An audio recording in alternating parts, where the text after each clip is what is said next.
Good morning mga boss! Andito ako ngayon sa Anyana at meron tayong ready for occupancy na bahay. Ayan siya oh. Ayan, ang ganda niya no. So with a lot area of 125 square meters. Floor area 130.35. 4 bedrooms, 3 toilet and bath. And a provision for 2 carport. This is a single farewell property sa loob ng Anyana Bel Air Central.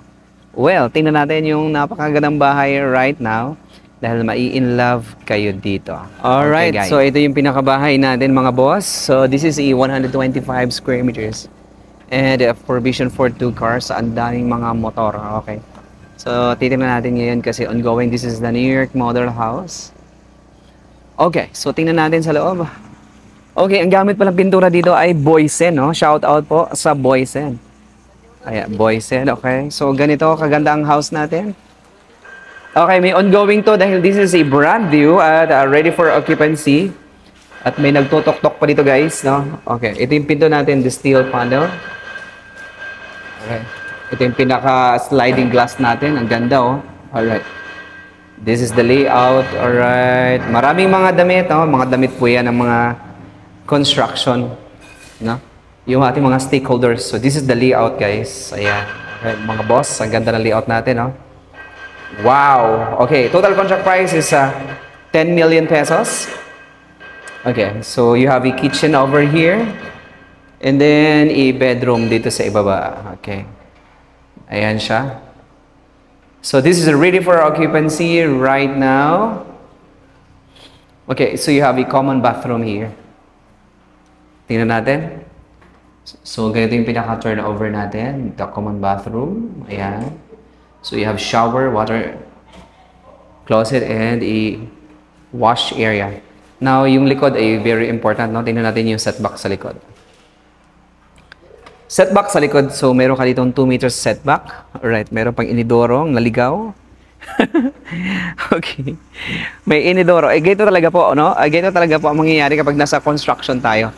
Okay, so yung mga bagay na mga hindi inaasahan, aasahan mo na.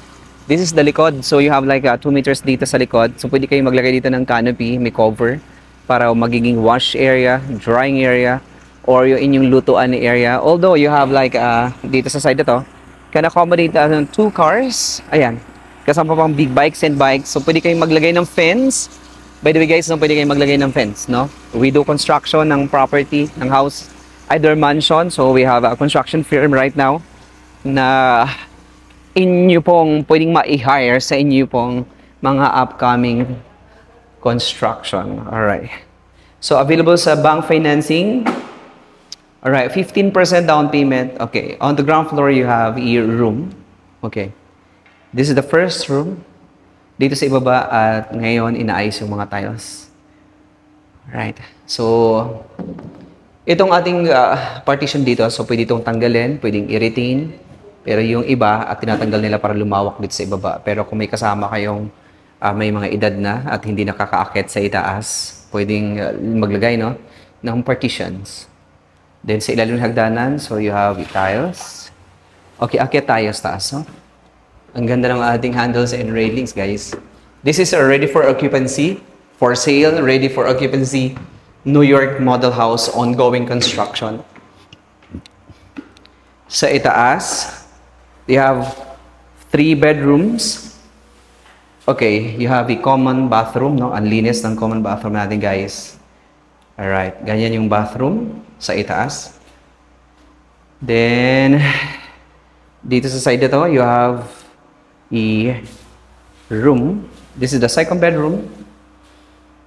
Ayan siya. Kasya dito ang double size bed, mga boss. Okay. Then right here, the third room. Okay, a third room. Okay, mga boss, tingnan nyo yung ating room. Ang luwag. Okay, pwede kayo dito mag-tumbling. Ayan, pwede naman. Then this is the master bedroom, boss.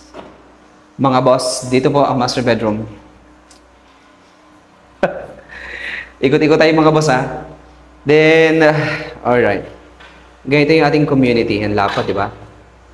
So right now, tinatanggal na nila yung mga graba kasi nga for turnover na ito. Then dito sa master bedroom, meron ka dito, boss, bathroom.